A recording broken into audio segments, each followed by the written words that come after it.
All right. Well, it's good to see you all. Good seeing you. Anyone would like to Well, start with something?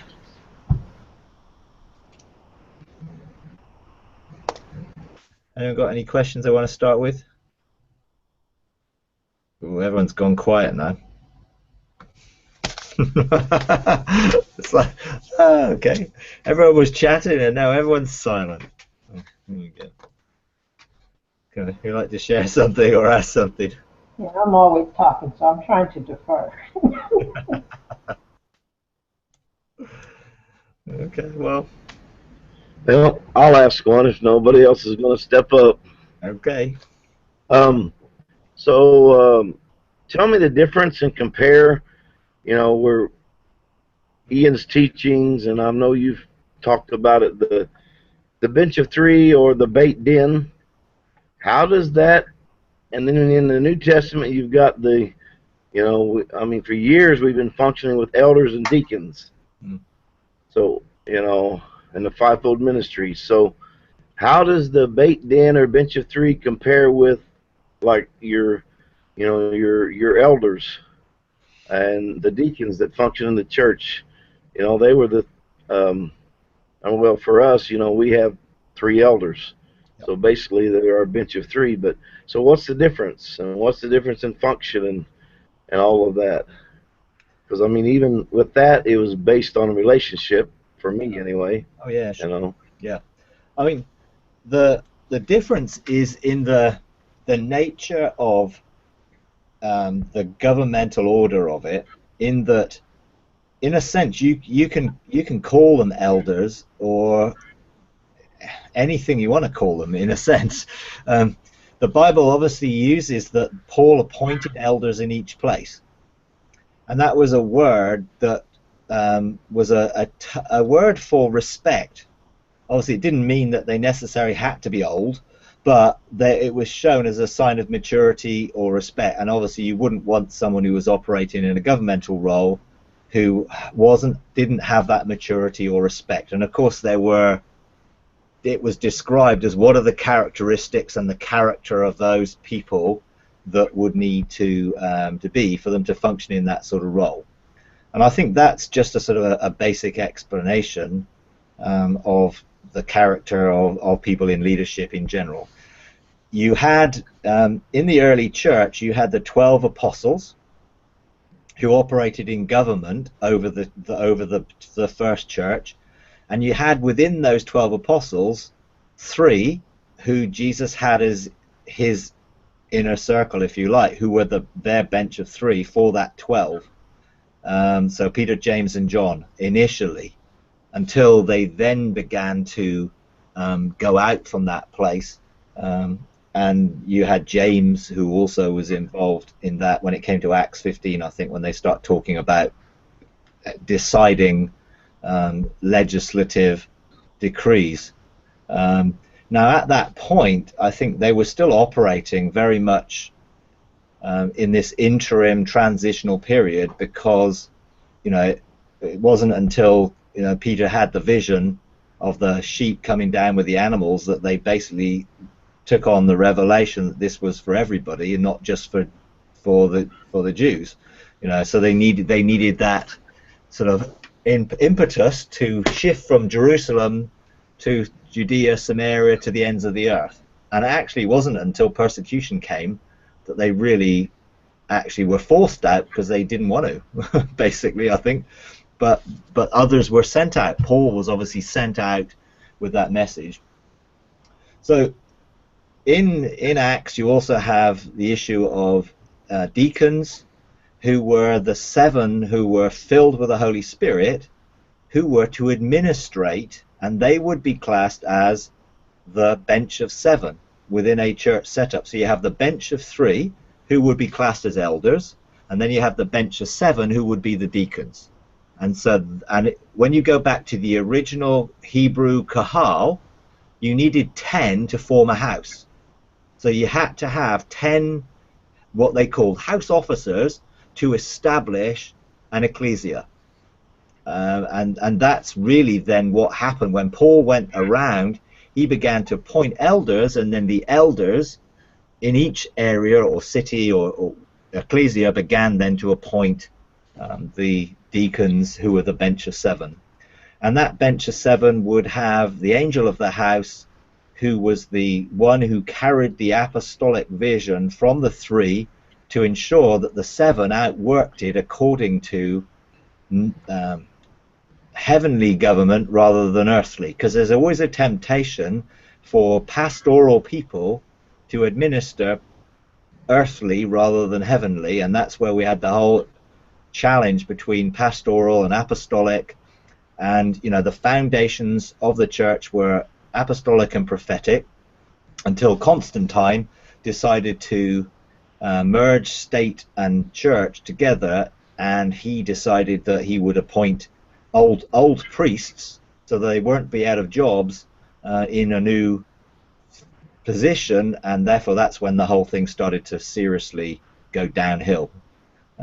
Before that, it was still, now you had sort of bishops and things like that were regional people who operated in regional benches, let's say, and there's some of the terms were synonymous because they were using different terms to represent different forms of government, but we get all sorts of denominational systems like Episcopalian and all those type of things that have come out of those different terms, simply because someone used elder, someone used bishop, and they use those terms to set. And we have different forms of church government, all based on a particular term. When if you look in Peter, they were really synonymous for the same thing, those who brought government. But the main issue was they did it as foundations, not as those that ruled over people. And that, I think, is the major issue what we're looking at now. When we're looking at, well, what is a new order government? It is one which reflects the blueprint from heaven that operates as a foundational, apostolic, prophetic, governmental foundation for people to be released into their destiny, into the blueprint that would be established by that shadow, if you like, that reflected on earth. And it is very difficult for people to understand the heavenly aspect of this unless they are actually operating beyond the veil. Because even the apostolic and prophetic, we're not talking about the fivefold ministry, we're talking about those who carry apostolic, heavenly and prophetic government and bringing the word out of heaven and the government out of heaven so that it can be established in that way on the earth. I think the fivefold ministry was given for equipping the saints for service, not to rule over it or govern it. They were ministry gifts to the body, to equip the body. And of course, everyone has taken the issue of apostle, prophet. Well, they don't exist anymore because that's in the early church, because that's what dispensational teaching taught. So the only prophetic and apostolic foundations can be that which was set in the very beginning. Well, that obviously isn't true, but that's how church government has been established. And then it talks about shepherds, and that word has been translated in later versions as pastors, and now pastors rule churches and govern churches, where pastors were supposed to equip the people to be pastoral, to shepherd each other, to care for each other. Simple. Never supposed to be in government at all, independently. And all those ministries were actually there to equip the whole body to be apostolic, prophetic, pastoral, evangelistic, and to teach, and to be those who brought the oracles of God. They were never supposed to be governmental as they have been set up. Now, as they've been restored to the church, because obviously a lot of that revelation was lost until you get restoration of that in the sort of 14th, 15th, 16th up to the 20th century. And each one of those sort of restorations restored a truth, an aspect of that truth back to the body at large. And at various points in history, there was a focus on that The problem is when the next move came that brought in another revelation, they didn't embrace it and therefore pass the baton on to that next move so that the next move could take what the last move had and then advance it. They opposed it in general. So the next truth opposed the last truth, and therefore the first truth set up a denomination, and then the next truth set up another denomination, rather than embracing the whole of it, and so that we will fully be equipped in the fivefold aspects of that truth. Now, I believe that, and this is what Ian Clayton teaches, that up until 2012, there was all those orders were there and had been restored so that the church could be fully representing heaven on earth. But because most of those ministries haven't really equipped the body but have replaced the body, and that's, I'm not saying all of them, but in general, apostles are set apart from everybody else rather than equipping everybody else to be apostolic. And therefore they're the apostles and they do the apostling for the body rather than equipping everyone to be apostles or to be apostolic in their outlook and viewpoint and carrying the heart of God. And so they've essentially set up mountains that they're on top of, and you see in the different flavors, from the 80s sort of onwards, you had the prophets were the main ones who were on top of the tree, and then when all of a sudden they started changing their names to call themselves apostles, when that was revelation was brought back to the church, and so it's a bit of a mess, So I think God is basically saying we need to establish a new order which is based on a royal priesthood who function in heaven and establish governmental blueprints from heaven onto earth so that we can live under the government of heaven on the earth, not under the government of earth. So anything that's calling themselves ministries which provide coverings for people, groups of people, is just old order. We don't provide any covering for anybody. God does that. We provide a foundation in which we release, equip, and help them, everybody, come into their individual destinies within the purposes of God. And therefore it's all about releasing people, equipping people into those things. Now, I'm not saying that there aren't some gifts that we have within the body to operate that way. They are the earthly functions to help us operate in walking in his ways in this realm. In the realm of heaven, you have a whole different set of functions. So you have priest, king, oracles, legislators, and scribes, and they represent the fivefold expression in the heavenly realms, which is different from the earthly. Now, most people haven't sort of got into that yet, but I know some people have called to some of those. They've been engaging in scribing and being in scribeship things in the realms of heaven. Some of them, a lot of legislation beginning to take place in the realms of heaven. A lot of people who are bringing the mysteries of God and the oracles of the eternal oracles of God, following those ancient pathways into today. So, they are starting to begin to function now. But it's very different from what has been. And you can, I can smell what has been and sniff it out, because it just, it's like where the river of life goes, it brings life, and it turns salt water to fresh. But in the transition, you often have a mixture of fresh and salt water, and it's brackish is the technical term for it, I think, and that doesn't taste very good, and so we need fresh water. And unfortunately, a lot of people are taking some of the new wine and they're trying to put it in old wineskins. So they're taking some new terms like going to the courts and setting up benches of 3, but all they're actually doing is trying to do things in the old wineskin with new names, because that's the flavor of the day. And they're still functioning in the same way. We sit on top of the mountain and we tell people what to do, rather than, no, we're in the dirt and people can stand on us, and we release them and support them. Different type of ethos. And and I can, it doesn't take me very long to find out where people are from just what they share and how they're talking. And you know, and I have that here, you know, because you use the same language with people that they have a different framework and grid of reference for what you're saying, and they interpret it in a way which is old. Even though they've heard the words, they still have an old interpretation of what it is, and that's quite difficult, you know, because you're trying to communicate using words that you both have different meanings for. I have a question that sort of ties into this.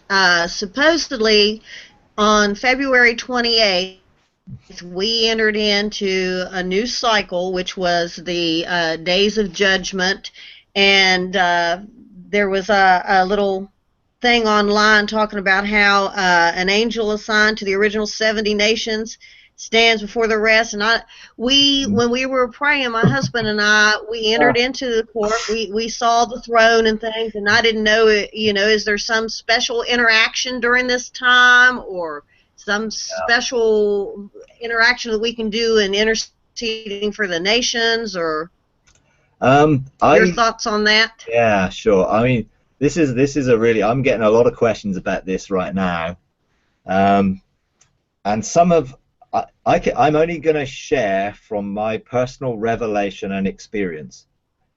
I know certain people are saying certain things about 71st nations, and they're saying, well, Israel is the first nation.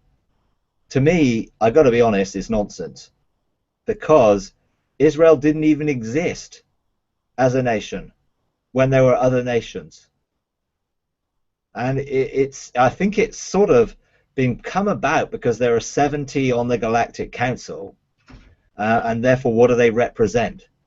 And you know, and again, I've heard teaching that, oh, there are people who are called to that Galactic Council, but they're not functioning because they don't know that they're called, and they're none of that just gives resonance with me whatsoever.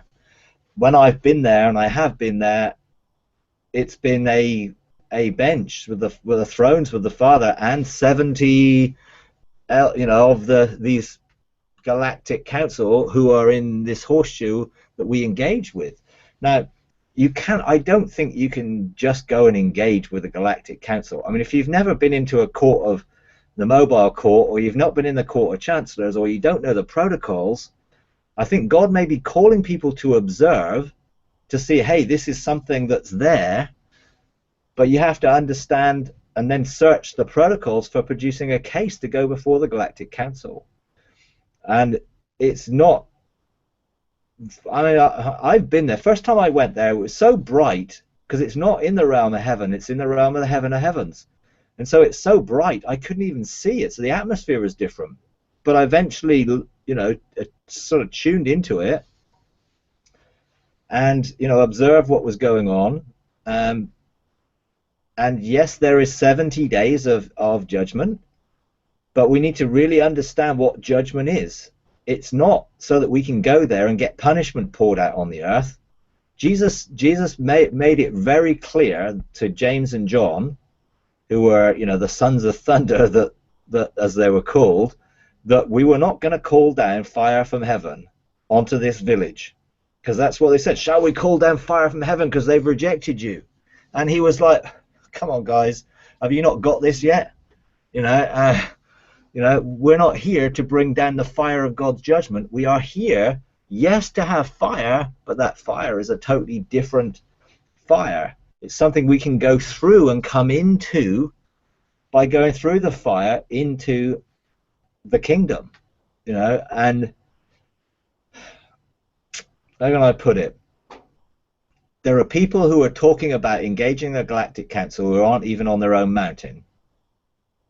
And they're talking about engaging the Galactic Council when they've never even done a court case in the mobile court. And I think part of the problem is new things get put out there and people just jump on the bandwagon and so, oh yeah, we're going to go to the Galactic Council. Now, if God mandates you to go, absolutely fine, but you really need to understand. Now, Ian Clayton is teaching that you have to engage all the 12 houses to fully understand the nature of the Galactic Council, and I totally accept that.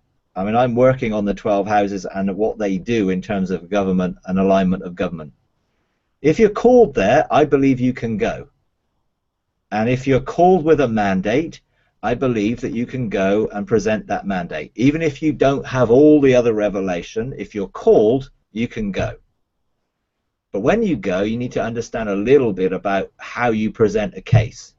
So if you go and you observe something going on and you've learned, hey, this is what they're doing, I also totally, in my personal experience of going there, there should be 70 of our generation called to that level of government who will serve the purpose of God in our generation. There aren't 70 people from our generation who are there. So there, when I've been and looked, I've seen them made up of some of the men in white linen, some of the ancient hooded ones, some people from this generation, and some assigned angelic order of chancellors who are there in representation, because we've not matured enough yet to have 70 people there, which in some senses is sad, but on the other sense is we're on a journey, and I'm sure that within a shortish period of time there will be people who are called and appointed and know how to access the Galactic Council and take their seat so that they can administer judgment, justice, mercy, and grace and mercy. So if you're going to present a case, you need a mandate for the case, and then to present the case, you need to understand the precepts, statutes, and laws of God, which give you the framework on which that case is to be brought.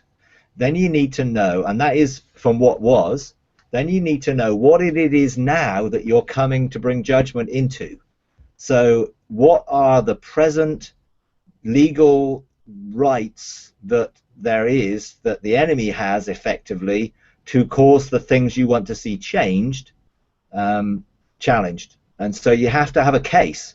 You know, what is the case for this change, for judgment to be brought in this, so that the verdict can be passed, which is this what we're talking about.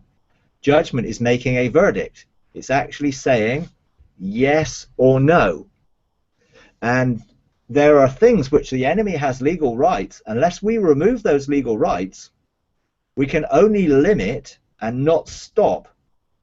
And so I've heard Ian Clayton talk about, and others, that some of the Galactic Council and the judgments are made are to put limits on what the enemy can do, but cannot restrict it. And you have precedent for that, in that when Satan approached God in the court about Job, God said, yes, you can do this, but you cannot kill him. So there was a limit on what the enemy could do. The same was when Satan went before the court with Peter and asked to sift Peter on the basis of Peter's behavior, fear, and what he did in rejection. That then Jesus said, he didn't say, I'm stopping the enemy from doing anything, Peter, but he is saying is, I am praying that your faith will not fail. So I'm advocating that the enemy can only go so far. So there are things that we need to deal with legally if we're going to fully change things. And unless you know what the legal rights of the enemy is in any situation, then there's going to be a limit to what the judgments can be made. So some of the spiritual mapping and all that stuff that went on in the 80s and 90s and onwards can become very useful now, because we can find out what some of the legal rights the enemy has and we can deal with them. But the problem is they try to deal with them from below in this realm. We need to go above and deal with them in a higher level court, remove the legal rights, and then we can actually start to see change. Because the third aspect of what you need to bring in a court case is, what are we looking to see changed? What are we looking to see that will come into being? So what was, what is, and what will be. And so you're bringing out of the revelation of what was, God's eternal precepts, statutes, and laws, to bring that into what is going on right now that we need to see changed, and then what do we want it to be changed into? So what are the changes in the affairs of the nations? What are the changes in culture? What are the changes that are going to take place as a result of this bringing this case before the Galactic Council so that they can adjudicate and pass verdict and give us authorization to see those changes take place. Now, there may be many different sorts of cases in which we bring that are different, and so we have to be very clear what mandate we've been given and then only use that mandate to produce a case. But I'm not sure that many people really are in a place to do that right now. You know, there's a sense of, you know, that is having charge of the courts. Well, unless you are operating in the principles of the kingdom as a lord and you're beginning to understand legislation as a king, you're never going to stand in the assemblies of God, which is what we're talking about, as a son. So we've got to be willing to mature into sonship and learn how the kingdom functions so that we can begin to do this. I am working on a case right now for the Galactic Council, and I'm working that through with wisdom and gaining some understanding. And you know, when I've done that case, and I will report back to, you know, and help people from that perspective. You know, this is a case to deal with judgment so that something can be changed and released. But I would never do it without being mandated, and God gave me a specific mandate and told me to do it, and then I needed to go and find out how to do it, and I've been doing that over the last few weeks. But I've got, you know, still got 60 odd days of that court in session to make sure I've got the court case, you know, right, you know, because I don't want to go there, you know, without the prophetic declarations that have been released, because you bring prophetic words to actually to this is what has been prophesied, this is God's will for this, and actually it doesn't look like that. So then you can, you know, in a sense what we're looking at is we need to see things called as if they were, even though they aren't. You know, Romans 4:17, I think God calls things that be not as if they are. So we have to challenge what is and begin to call for what will be, and that comes out of the destiny of a blueprint. You know, you have to have a blueprint to be able to say this is not in alignment with the blueprint. So what is the blueprint for the ecclesia that you might be in, for the city, for the region, for the state, the nation? What is the blueprint? Because that is what is going to give you, this is what it should look like, and it doesn't. So how do we change what it should be look like? Now, it may be that some of the cases that people are bringing are to limit the enemy's activity. And without the Galactic Council in session in this way, the enemy would have destroyed the planet by now. It's only because they have had authority to limit what the enemy is doing that it hasn't happened. And in a reality is, I mean, if you think of all the terrorism and all the stuff in the world and all the stuff that they could get their hands on in terms of nuclear stuff and everything else, it's like it is only by the authority of that council and people, you know, interceding and beginning to bring government and legislation that hasn't happened. Because it makes no sense that it hasn't happened, because you can think of the mad people that are out there, but the enemy is limited in what he can do because they set the limits. So there's limits, and those are set by God's blueprint for the planet. No one is going to blow this planet up when God's blueprint for this planet is that it is the center of the government of the universe. It isn't going to happen.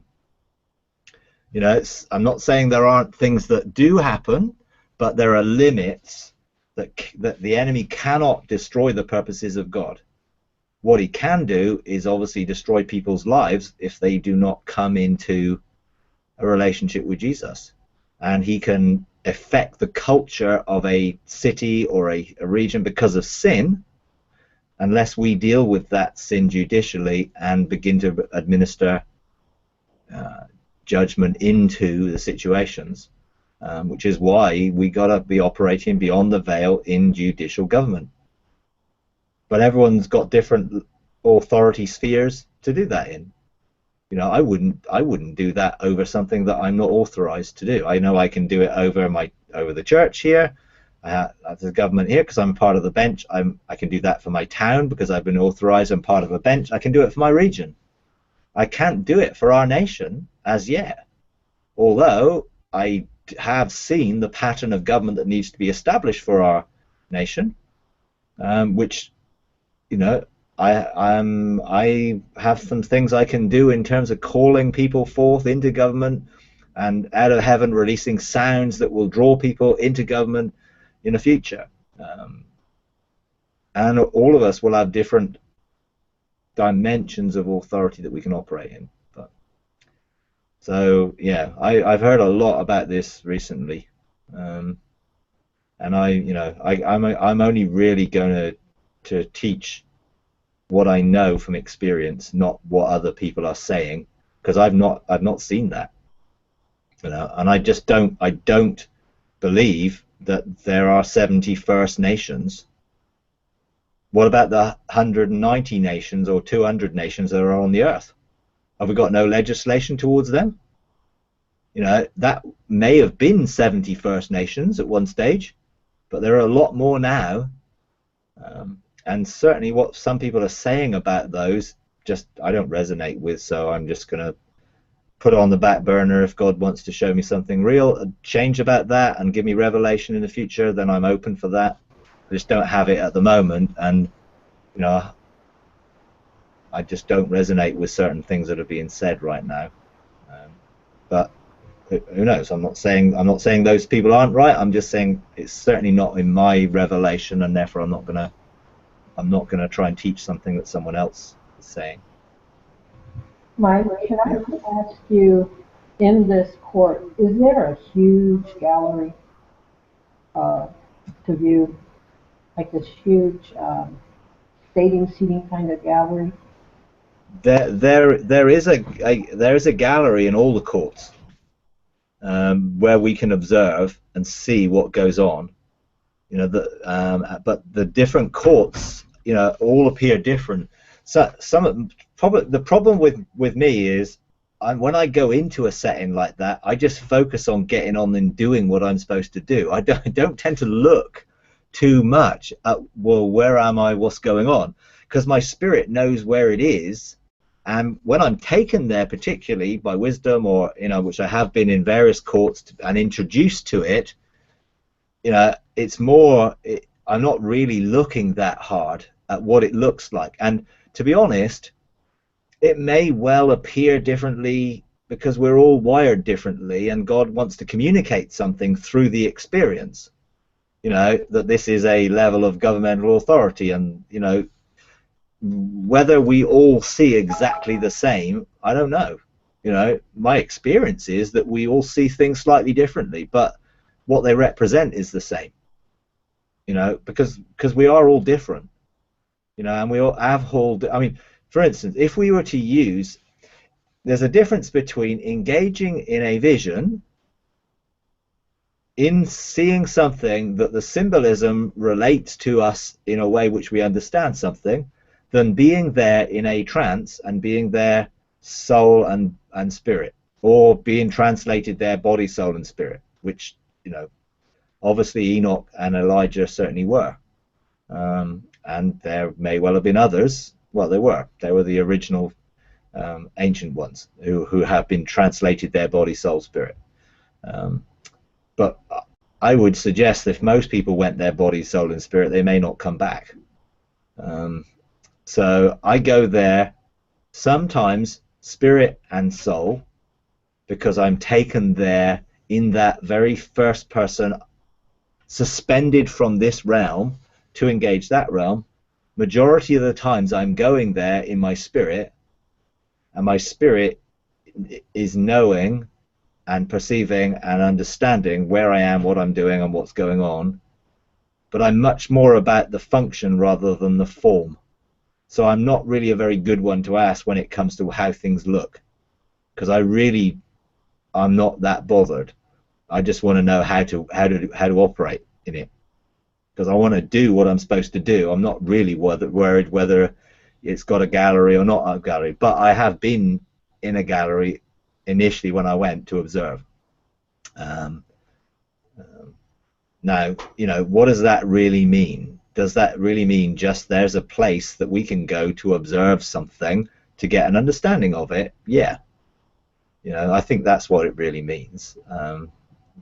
That God can take us or we can go, and therefore we're not going to be in the way. Because, you know, I don't want to go before one of these courts and operate inappropriately or out of jurisdiction. You know, I don't want to be in contempt of court. Now, you know, God is fine with us learning, and, you know, he's okay with us, you know, not understanding everything and whatever. But if I'm going to present a case, I don't want to go having not been prepared. That would be my take on it. So, yeah. Yeah, he is inviting you to come and watch and learn. He is inviting you to come watch and learn. And, you know, it's interesting. I admit I've been one who always argued when I got, you know, take more authority, give you more responsibility. I always argued with that. So, from a repentant heart, he began to deal with me, and he said, it's okay because you wrestle with me.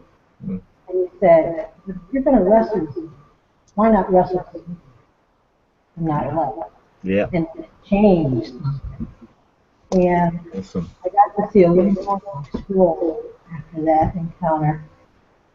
And I know there's a court here, but I don't, not necessarily black, but there is another court that deals with things like diseases on mankind.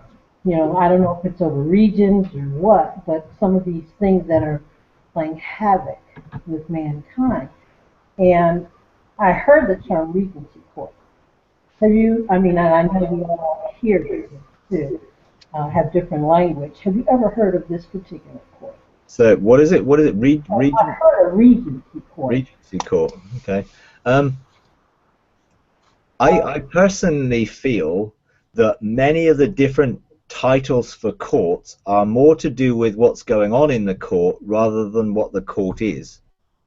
So to me, when you convene the mobile court, you're convening a court for whatever purpose that you've been authorized to do so, and that might be a regional purpose, it might be a national purpose.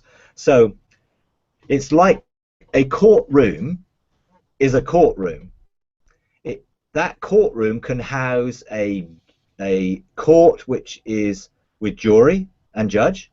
It could hold a civil case for where you get two cases, what is it called? Litigation, you know, and that goes on in the same room, but the function of what's happening is different. So you may have different things that go on in the courtroom because you're convening it for that purpose, but it's actually the same. It's the same thing. It's a court that's being convened for a purpose. It's just what you do in it. And so if you're dealing with an accusation personally, that would be a function for that courtroom.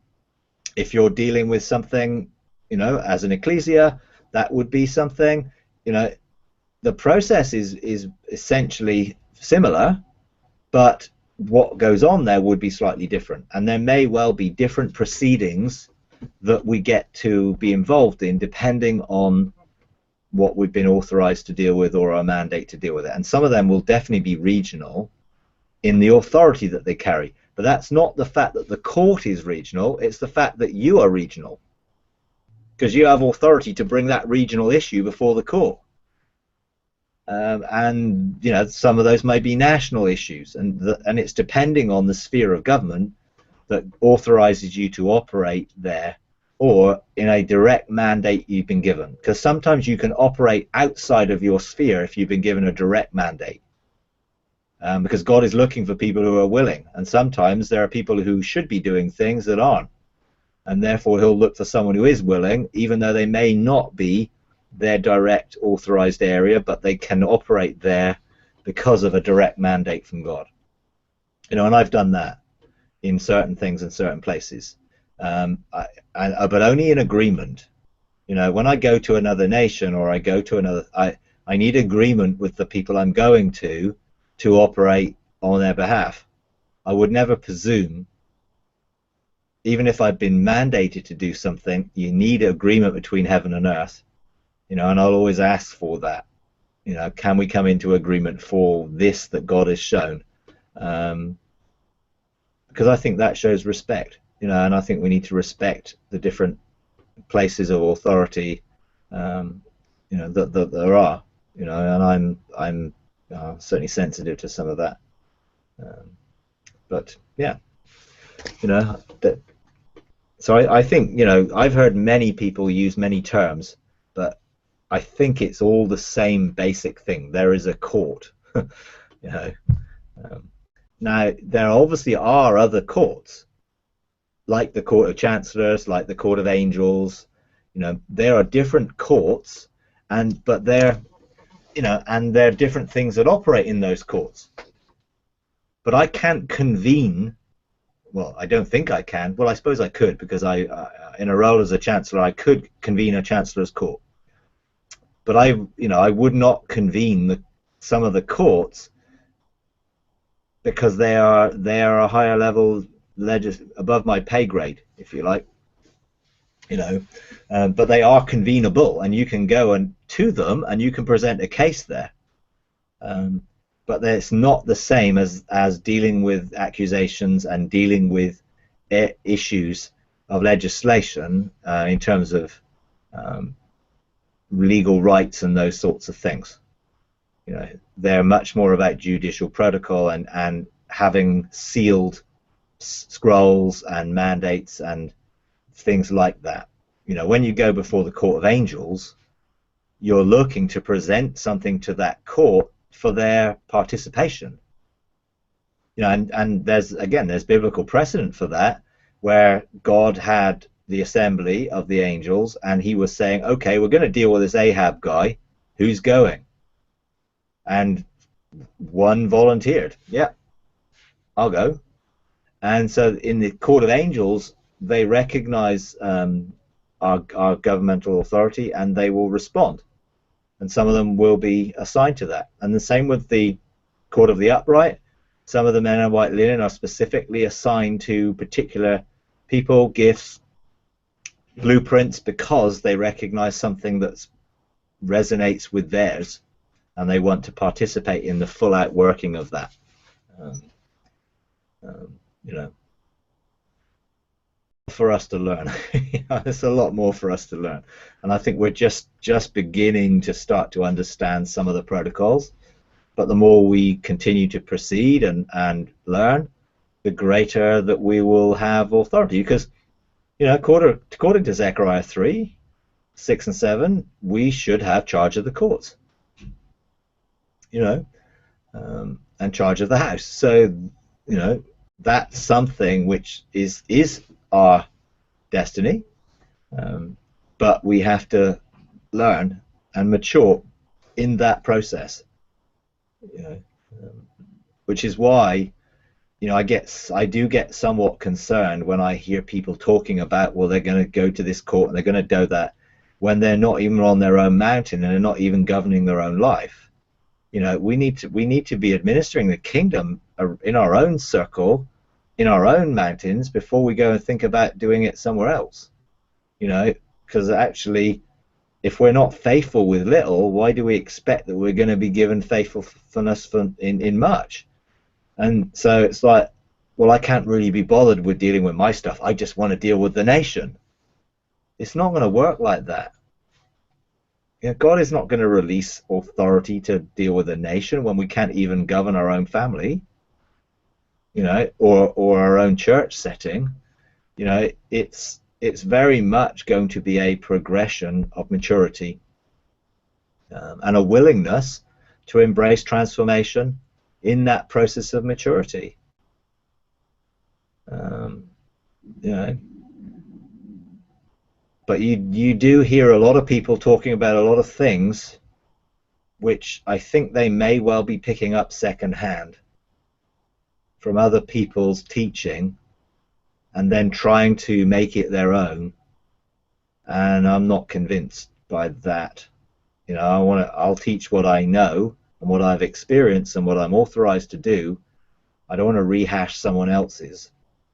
You know, sometimes I will share someone else's and say, this is really excellent, you'd be great to listen to this, this will bring you revelation. You know, sometimes I'll share people's prophetic words because it's like, wow, this is a word that comes out of heaven, this is awesome, let's listen to this. You know, but I want to operate out of the revelation I've personally got, because then you have authority in it.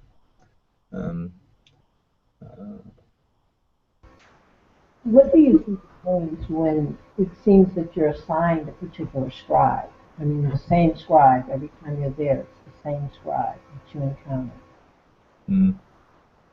Is that? Well, I mean, you obviously have the court of scribes, and there are scribes in there that write everything into record. So everything about our scroll is there, whether it's wood, hay, and stubble, or gold, silver, and precious stones. It's all scribed onto our scroll. There is the record of everyone's life that is scribed, but there's also legislation that is brought into law by the scribes writing it into record, and therefore we get to do that. And some people, there are three functions that work together closely. When we're talking about government, we're talking about the oracles and the scribes and the legislators, and they work together in bringing the oracles of God out of what is to legislate into, well, what was to legislate into what is, to begin to call that which will be. And I think those three functions I've seen working closely together. And I know I've talked to people who just feel the whole name of scribe and, you know, what they're doing in writing things in the realms of heaven is something that they do. You know, some of them are like, I'm not quite sure what I'm doing right now, but I know I'm doing something, and I feel called to this, and there's something about the name scribe which I resonate with, you know, which is key. You know, I personally resonate much more with the whole thing of legislator at this point. You know, so, you know, again, people may use the term, but it has slightly different meanings depending on where they're coming from. You know, and a lot of people would be writing things now in this dimension, but that's not really what we're talking about. We're not talking about writing books or, you know, writing blog posts and all that sort of stuff. We're really talking about actually writing the oracles in the realms of heaven so that then they can be brought into decrees and released. So it's writing decrees out of the precepts of God that then can be legislated and brought into being effectively. You know, but you know, I don't know enough to know how much every individual will have in their roles to play. I know that there are different roles to play. Is everyone going to be called one of those? Is everyone going to be called the Chancellor? I don't know.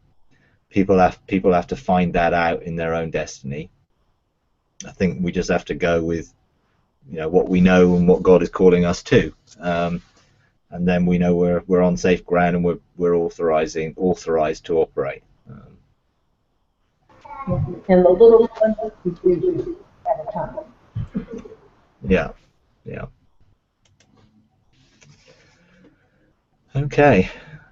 Well, we've probably got time for one more short thing, because I've got another hangout in 4 minutes. But if you've got anything briefly you want to ask or share, then feel free. If not, we can leave it there. Well, I thank you because I learned lots today. Okay. Yeah, there is a lot to learn, isn't there? I mean, we're all got L plates on. We're all learners. We're all amateurs in this. And God loves that. He'd rather have us be those who are willing to learn than those who think we know everything and we don't. You know, and the more I know, the more I realize I don't know. You know, and that's just how it is. You know, how could we possibly know everything about God? He's infinite. You know, my finite brain could not contain at this point in time, you know, everything as it is, you know, but things will change, you know, and we will be able to contain more, and we will be able to have the capacity for more as we are conformed into God's eternal image for us, and as He has of us, as we're transformed and conformed into that image. There will be supernatural abilities to do the greater works than we've got right now. So the more transformation, I think the more we will be able to understand and to be able to operate in. And the key is to pursue that with the desires of our heart, to pursue more in relationship, which will release more in everything else, you know, which is great. So anyway, okay, all right. Okay, well, it's been